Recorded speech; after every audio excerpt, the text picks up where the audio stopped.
तो भाई कल के दिन भारत और ऑस्ट्रेलिया के बीच खेले गए दूसरे ओडीआई मैच का रिजल्ट चाहे जो भी रहा हो, लेकिन इस बात को कहने से मैं बिल्कुल नहीं चूकना चाहूंगा कि जितना हम एक्साइटेड थे इस इंडिया वर्सेस ऑस्ट्रेलिया सीरीज के लिए, जो कॉम्पिटिटिवनेस हम यहां पर एक्सपेक्ट कर रहे थे सीरीज से कि भाई देख के मजा आ जाएगा, दो बेस्ट टीमें खेल रही हैं, कसम से भाई बहुत ही भाई यार सीरीज देखने को मिली है, बहुत ही फुद्दू सीरीज देखने को मिली है। ऐसा मैं इसलिए नहीं कह रहा हूं कि भारत पहले दो ओडीआई मैच हार गया है, क्योंकि भाई लगा ही नहीं है कि ये दो बेस्ट टीमों के बीच मैच खेला जा रहा है। एक टीम लग रहा है बहुत ही एवरी टीम है, एक टीम बहुत ही डोमिनेटिंग टीम है। इंडिया बिल्कुल भी भाई one of the best team of the world की तरह खेली नहीं है, जो हाल ही में चैंपियंस ट्रॉफी की विजेता बनकर आई है। ऐसा बिल्कुल भी इस सीरीज में मजा नहीं आ रहा है। तुम्हारा जो भी सोचना है भाई कमेंट सेक्शन में बता दो। देखो यार, पहला मैच तो बिल्कुल भी इंटरेस्टिंग नहीं हुआ था, बारिश का भी नाटक रहा था और इंडियन टीम की परफॉर्मेंस भी बहुत ही वाहियात रही थी। वहीं दूसरे मैच को भी भाई इंटरेस्टिंग कहना एक बहुत बड़ी गलती ही होगी। हाँ, ये सत्य है कि भाई इस सीरीज को और ज्यादा मनहूस बना दिया विराट कोहली ने,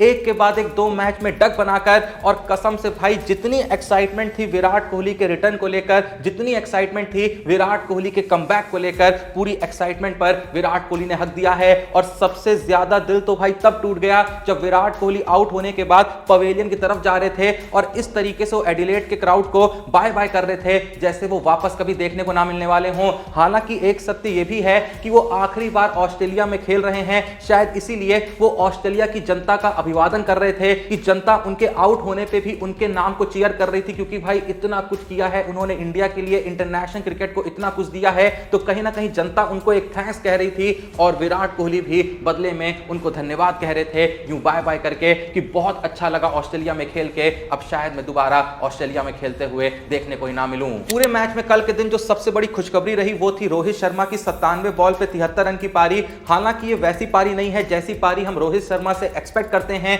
लेकिन पिच भी कुछ इस तरीके की थी। बहुत शानदार शुरुआत यहां पर रोहित शर्मा नहीं दे सकते थे, लेकिन उन्होंने अपनी पारी को संभाला। थोड़े से खराब शॉट्स भी खेले, थोड़े से निक भी लगे, लेकिन एक बार जब टिक गए धैर्य दिखाया और कहीं ना कहीं अपनी जगह को आने वाले मैचेस के लिए मजबूत भी किया। क्योंकि भाई दूसरे ओडीआई मैच से पहले यह बातचीत चल रही थी कि अगर दूसरे ओडीआई मैच में भी रोहित शर्मा फ्लॉप हो जाते हैं तो भैया तीसरे ओडीआई मैच में जायसवाल की एंट्री कराने का प्लान बनाया जा रहा था। जायसवाल को कह दिया गया था कि भैया तैयार रहो, तीसरे ओडीआई मैच में गिल के साथ तुम ओपनिंग कर सकते हो।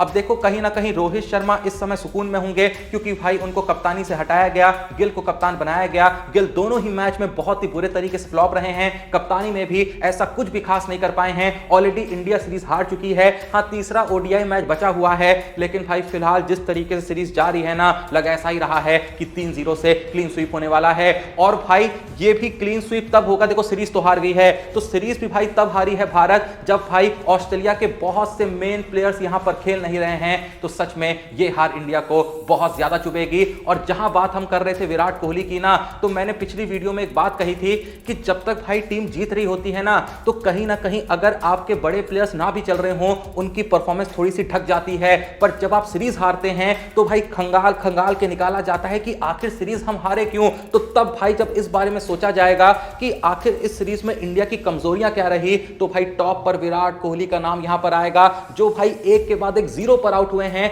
बस यहां पर भाई एक चीज कंसीडर करी जा सकती है कि जब कोई बड़ा प्लेयर 0 पे आउट होता है, खासकर जब वो इतने लंबे वक्त के बाद इंडिया में कमबैक कर रहा हो, इंटरनेशनल क्रिकेट में कमबैक कर रहा हो, तो 0 पे आउट होने पे ये मान लिया जाता है कि चलो भाई संभल ही नहीं पाया, चलो यार शुरुआत करने का मौका ही नहीं मिला। जब कोई प्लेयर अच्छी शुरुआत करने के बाद भी लगातार फ्लॉप होता है, तब असल में इस बात को एक्सेप्ट कर लिया जाता है कि अब इसका फॉर्म इसका साथ पूरे तरीके से छोड़ चुका है। तो उम्मीद करते हैं कि तीसरे ओडीआई मैच में विराट कोहली को पहले तो एक अच्छी शुरुआत मिले। अगर शुरुआत मिलेगी तो मुझे पता है कि विराट कोहली उस तरीके के प्लेयर हैं कि अच्छी शुरुआत को बड़े स्कोर में कन्वर्ट करना जानते हैं, जैसे कि रोहित शर्मा ने कल के दिन किया। और विराट कोहली भाई यार तीसरे ओडीआई मैच में ऐसा मत करना प्लीज यार, इतने मुश्किल से तुम्हारे क्या कहते हैं नजारे देखने को मिलते हैं, तुम्हारी शक्ल देखने को मिलती है, इतने टाइम से भाई तुम्हारा इंतजार कर रहे थे। सीरीज तो पूरे तरीके से घुस चुकी है, लेकिन तीसरे ओडीआई मैच में कुछ ऐसा कर दो कि साला कम से कम सीरीज यादगार ना रहे, कम से कम तुम्हारी पारी तो यादगार रहे। बाकी यार देखो ये बात मैंने पहले भी कही थी, एक बार फिर से कह रहा हूं कि ठीक है सीरीज में जो हुआ सो हुआ, विराट कोहली 2 मैच में लगातार डक पे आउट हो गए, वो भी एक अलग बात है, लेकिन यार विराट कोहली ना वो विराट कोहली तो नहीं है जिस विराट कोहली को हम जानते हैं। जब विराट कोहली भाई फील्डिंग में भी खड़े होते हैं वो भाई जोश ही देखने को नहीं मिलता है। कहां भाई विराट कोहली के चेहरे से ही एक शेर वाली झलक देखने को मिलती थी, एक शेर वाला ऑरा देखने को मिलता था। पर अभी जो विराट कोहली ये आया है ना, कसम से बकरी लग रहा है। बाकी यार देखो, भले ही हम थोड़ा सा इस बात से राहत महसूस कर रहे हैं कि विराट कोहली ने कल के मैच के बाद आउट होने के बाद जो बाय बाय किया था एडिलेड की जनता को, वो इसलिए कर रहे थे कि भाई ऑस्ट्रेलिया में आखिरी बार खेल रहे हैं।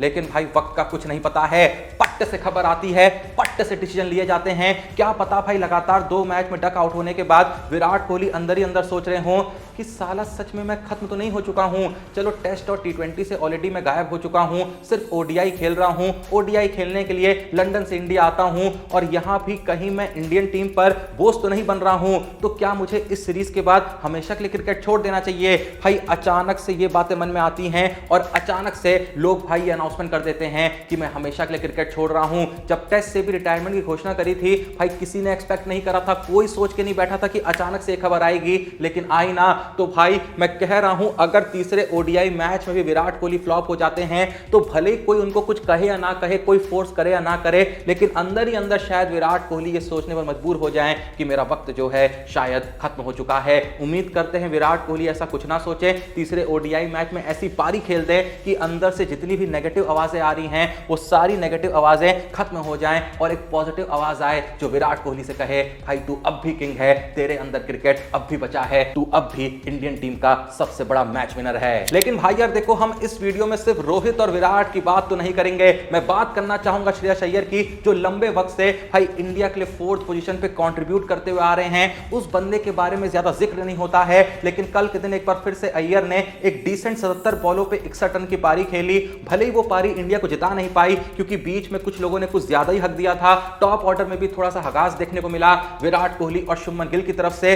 लेकिन यार तुम ये देखो कि अय्यर ने ओडीआई में नंबर 4 पोजीशन पे 43 इनिंग में 1893 रन बनाए हैं, लगभग भाई 51 की एवरेज और 98 की स्ट्राइक रेट से 4 शतक लगाए हैं, 13 अर्धशतक लगाए हैं। यानी भाई अय्यर ने हर बार ये प्रूव करा है कि वो ओडीआई के one of the best batsman हैं। तुम श्रेयस अय्यर की भाई साल 2025 में ओडीआई की पारियां देखो तो स्कोर्स कैसे हैं, 36 पे 59, 47 पे 44, 64 पे 78, 17 पे 15, 67 पे 56, 98 पे 79, 62 पे 45, 62 पे 48, 24 पे 11 और कल के दिन 77 पे 61। यानी अय्यर ने तो भाई अपनी तरफ से कमाल की कंसिस्टेंसी यहां पर दिखाई है, लेकिन अगर यही कंसिस्टेंसी इंडिया के जीत के काम आए तो और ज्यादा मजा आता है। वैसे भले ही कल के दिन इंडिया हार गई, लेकिन गौती भाई काफी खुश होंगे क्योंकि भाई उनके जो चाहते हैं हर्षित राणा, उनकी तरफ से कल थोड़ा सा कंट्रीब्यूशन आया, जहां बैटिंग में 18 बॉलों में 24 रनों का योगदान दिया, बॉलिंग में भी 2 विकेट लिए। तो ठीक है, काम तो अच्छा करा है, लेकिन भाई इस सीरीज ने कहीं ना कहीं 2 लोगों की कीमत बता दी है।